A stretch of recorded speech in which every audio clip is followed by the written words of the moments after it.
Hello viewers, welcome back to our channel. నేను మీ నరేంద్రాని Anvi wealth private limited కంపెనీని represent చేస్తున్నాను. నేను ఒక certified financial planner.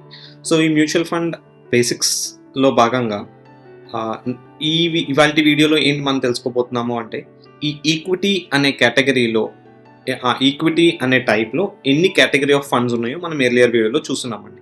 Around 11 variety of mutual fund schemes equity కేటగిరీలో ఉన్నాయన్నమాట.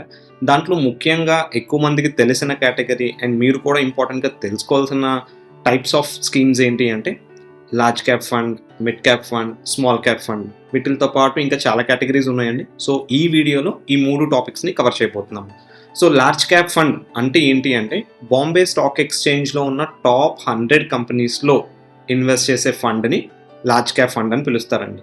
సో దీని అర్థం ఏంటి అంటే, బిఎస్సిలో ఉన్న టాప్ ఫస్ట్ స్టాక్ నుంచి 100th స్టాక్ వరకు based on market value of that stock అంటే మార్కెట్ క్యాపిటలైజేషన్ అని పిలుస్తామండి దాన్ని. సో దాని ప్రకారం ఏవైతే 1 to 100 ఉన్నాయో ఆ 100 నెంబర్స్ ఆఫ్ స్టాక్స్లో ఫండ్ మేనేజర్ అంటే మీరు లార్జ్ క్యాప్ ఫండ్ని ఎంచుకోవాలనుకుంటే కనుక, లేకపోతే మీరు ఎంచుకున్నా కూడాను దానిలో ఉన్న ఫండ్ మేనేజరు ఈ 100 స్టాక్స్లో కొన్ని తను ఐడెంటిఫై చేసిన ఇండస్ట్రీస్లో బేస్డ్ అవుట్ అయిన స్టాక్స్ని పిక్ చేసి మీ పోర్ట్ఫోలియో కన్స్ట్రక్ట్ చేస్తారనమాట. అంటే ఇక్కడ బిఎస్సిలో అంటే లైక్ మీకు దీన్ని బెంచ్ మార్క్ అని కూడా పిలవడం జరుగుతుంది ఈ బిఎస్సి 100ని. సో ఈ 100లో ఉన్న టాప్ ఫస్ట్ స్టాక్లో మీ డబ్బులు తీసుకెళ్ళి ఎక్కువ పెట్టడం, టాప్ సెకండ్ స్టాక్లో డబ్బులు తక్కువ పెట్టడం అలా ఏమి ఉండదండి. సో ఫండ్ మేనేజర్కి ఏ స్టాక్లో ఎక్కువ ఎలకేట్ చేయడం వల్ల పోర్ట్ఫోలియో అప్రోప్రియేట్ గ్రో అవుతుందో లేకపోతే బెనిఫిషియల్ అవ్వబోతుందో, సో అది వర్క్ చేసుకున్న తర్వాత మీ ఎలకేషన్ ఆఫ్ మనీని డిఫరెంట్ స్టాక్స్లో ఈ టాప్ 100లో ఇన్వెస్ట్ చేయడం జరుగుతుందండి. సో ఎవరు ఈ లార్జ్ క్యాప్ ఫండ్స్లో ఇన్వెస్ట్మెంట్ చేయొచ్చు అంటే, people who are first time mutual fund investors and equity exposure కావాలి నాకు అంటే మార్కెట్లో స్టాక్స్లో ఈ కంపెనీస్లో రిలేటెడ్ వాటిలో నేను ఇన్వెస్ట్ చేయాలనుకుంటున్నాను, నాకు కొంత రిస్క్ తీసుకునే ఎబిలిటీ కూడా నాకు ఉంది అని అనుకుంటే కనుక ఈ లార్జ్ క్యాప్ ఫండ్స్లో మీరు ఎంటర్ అవ్వచ్చు అండి. So this is little bit lesser volatile fund compared to any other equity category funds which I'm going to discuss further on. Next category or next type of a mutual fund scheme ఏంటి అంటే mid cap funds అంటారండి. So ఇందాక ఏదైతే చూసామో large క్యాప్కి ఇంకొక పేరు కూడా ఉందండి, దాన్ని బ్లూ చిప్ ఫండ్ అని పిలుస్తారు, లేకపోతే ఫ్రంట్ లైన్ స్టాక్స్లో ఇన్వెస్ట్ చేసే ఫండ్ అని కూడా పిలుస్తారు అనమాట. సో ఈ మిడ్ క్యాప్ వచ్చేసరికి ఏంటి అంటే టాప్ 101 స్టాక్ నుంచి 250th స్టాక్ లో ఇన్వెస్ట్ చేసే ఫండ్ని మిడ్ క్యాప్ ఫండ్ అని పిలుస్తారండి. సో ఈ 150 స్టాక్స్లో మీ మనీ ఇన్వెస్ట్మెంట్ చేయడం జరుగుతుంది అనమాట. ఇందాక చెప్పినట్టు డిఫరెంట్ స్టాక్స్లో పోర్ట్ఫోలియో మేనేజర్ అంటే ఫండ్ మేనేజర్కి ఏ స్టాక్స్లో ఏ ఇండస్ట్రీస్లో ఇన్వెస్ట్ చేయడం వల్ల బెటర్ గ్రోత్ ఉంటుంది ఫర్దర్గా ఫ్యూచర్లో అనుకుంటా ఆ స్టాక్స్ని ఐడెంటిఫై చేసి ఫండ్ మేనేజర్ ఒక పోర్ట్ఫోలియో కన్స్ట్రక్ట్ చేయడం జరుగుతుందండి. దాంట్లో ఇన్వెస్ట్మెంట్ చేస్తారు. సో మిడ్ క్యాప్ అంటే మిడ్ లెవెల్ కంపెనీస్లో ఇన్వెస్ట్ చేసే ఫండ్ని మిడ్ క్యాప్ ఫండ్స్ అంటారండి. దీంట్లో కొంచెం రిస్క్ ఎక్కువ ఉంటుందండి. అంటే లార్జ్ క్యాప్తో పోలిస్తే మిడ్ క్యాప్లో కొంచెం రిస్క్ ఎక్కువ ఉంటుంది అనమాట. ఎందుకు? లార్జ్ క్యాప్ ఫండ్స్ అనేవి లార్జ్ క్యాప్ స్టాక్స్ అనమాట. లార్జ్ క్యాప్ స్టాక్స్ అనేవి already prove and track record ఉండి గ్రోత్ని ప్రొజెక్ట్ చేసి గ్రోత్ చూపించిన కంపెనీస్ అనమాట.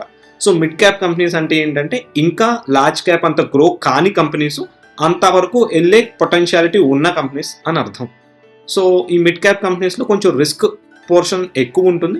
సో రిస్క్ జనరల్గా కొంచెం ఎక్కువ ఉన్న దాంట్లో రిటర్న్కి కూడా స్కోప్ ఎక్కువ ఉంటుంది కాబట్టి రిస్క్ అండ్ రివార్డ్ పరంగా చూసుకుంటే దీంట్లో రిస్క్ ఎక్కువ ఉంటుంది, కొంచెం రిటర్న్ కూడా బెటర్ ఉండడానికి ఛాన్స్ ఉంటుందండి మీ లార్జ్ క్యాప్తో కంపేర్ చేస్తే.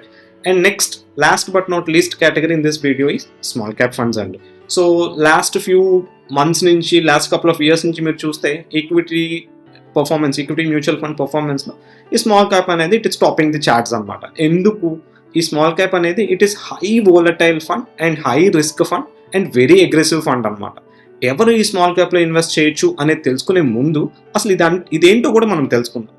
సో 250 ఫస్ట్ కంపెనీ నుంచి 500th కంపెనీలో ఇన్వెస్ట్ చేసే స్టాక్స్ని ఈ స్మాల్ క్యాప్ ఫండ్ ఎక్స్పోజ్ అవుతుంది అనమాట. అంటే మీరు గమనిస్తే ఈ 3 కేటగిరీస్లో 3 టైప్స్లో బాంబే స్టాక్ ఎక్స్చేంజ్లో ఉన్న టాప్ 500 కంపెనీస్ దాటి ఈ 3 category of mutual fund schemes invest చేయడం లేదు. ఇవే కాదండి, ఇండియాలో ఇండియన్ ఈక్విటీ మ్యూచువల్ ఫండ్స్లో ఉన్న majority of the equity funds they cannot invest beyond this 500 companies అనమాట. ఇండియాలో మోర్ దాన్ 5,000 కంపెనీస్ లిస్ట్ అయ్యి ఉన్నప్పటికీ కూడాను మ్యూచువల్ ఫండ్స్లో ఉన్న రెగ్యులేషన్స్ వల్ల అండ్ మ్యూచువల్ ఫండ్స్లో ఉన్న పాలసీస్ వల్ల ఈ మ్యూచువల్ ఫండ్ కంపెనీస్ ఈ 500 స్టాక్స్ దాటి మెజారిటీ ఆఫ్ ద ఇన్వెస్ట్మెంట్ని వెళ్ళలేదు అనమాట. So this shows that how well the mutual funds schemes are structured and how well these are regulated అని మీరు అర్థం చేసుకోవచ్చు. సో ఇప్పుడు ఈ లార్జ్ క్యాప్ ఫండ్కి, మిడ్ క్యాప్ ఫండ్కి, స్మాల్ క్యాప్ ఫండ్లో ఎవరెవరు ఇన్వెస్ట్ చేయొచ్చు అంటే ఇందాక చెప్పినట్టు ఫస్ట్ టైం మీరు ఇన్వెస్టర్ అయితే కనుక లార్జ్ క్యాప్లో ఇన్వెస్ట్ చేయొచ్చు. కొంత మీకు ఎక్స్పీరియన్స్ వచ్చిన తర్వాత మిడ్ క్యాప్లో మీరు వెంచర్ చేయొచ్చు. ఇంకా కొంత ఎక్స్పీరియన్స్ వచ్చింది, నాకు వాలటాలిటీ అంటే అర్థమవుతుంది, సో 4-5 years నా ఇన్వెస్ట్మెంట్ అసలు గ్రో కాకపోయినా మైనస్ పర్ఫార్మెన్స్లో ఉన్నా కూడా నేను కంటిన్యూ చేయగలుగుతాను నా ఇన్వెస్ట్మెంట్ని ఎక్కువ స్ట్రెస్ లేకుండా అని అనుకుంటే even small cap category funds కూడా మీరు వెళ్ళొచ్చండి. ముఖ్యంగా గుర్తుపెట్టుకోవాల్సింది ఏంటంటే మీరు ఈక్విటీ అనే కేటగిరీ ఏదైనా కానివ్వండి, అది లార్జ్ అవ్వచ్చు, మిడ్ అవ్వచ్చు, స్మాల్ అవ్వచ్చు, నేను నెక్స్ట్ కవర్ చేయబోయే వీడియోలో ఉన్న కేటగిరీస్ అవ్వచ్చు, minimum 5 to 6 years time horizon కనుక మీకు లేకపోతే దయచేసి ఏ ఒక్క ఈక్విటీ ఫండ్స్లోనూ ఇన్వెస్ట్మెంట్ చెయ్యొద్దు. ఎందుకంటే మీకు ఆ సైకిల్ ఆఫ్ వాలటాలిటీ అనేది అట్లీస్ట్ మీకు తగ్గేది మినిమం 5 to 6 years మీరు హోల్డ్ చేయగలిగితేనే తగ్గుతుందండి. సో కాబట్టి ఈ పాయింట్స్ని గుర్తుపెట్టుకొని అండ్ మీరు ఇన్వెస్ట్మెంట్ చేయాలనుకునే ముందు ఖచ్చితంగా మీ అడ్వైజర్ని కానీ మీ మ్యూచువల్ ఫండ్ డిస్ట్రిబ్యూటర్ కానీ కన్సల్ట్ అయిన తర్వాత మీరు ఫండ్స్ని డిసైడ్ చేయండి. హోప్ ఈ వీడియోలో షేర్ చేసిన కంటెంట్ మీకు ఉపయోగపడుతుంది అనుకుంటున్నానండి. Keep watching us. Thank you. If you like the content in the video, please like and share the video and subscribe to our YouTube channel. If you need any personal appointment, do call us to the below number.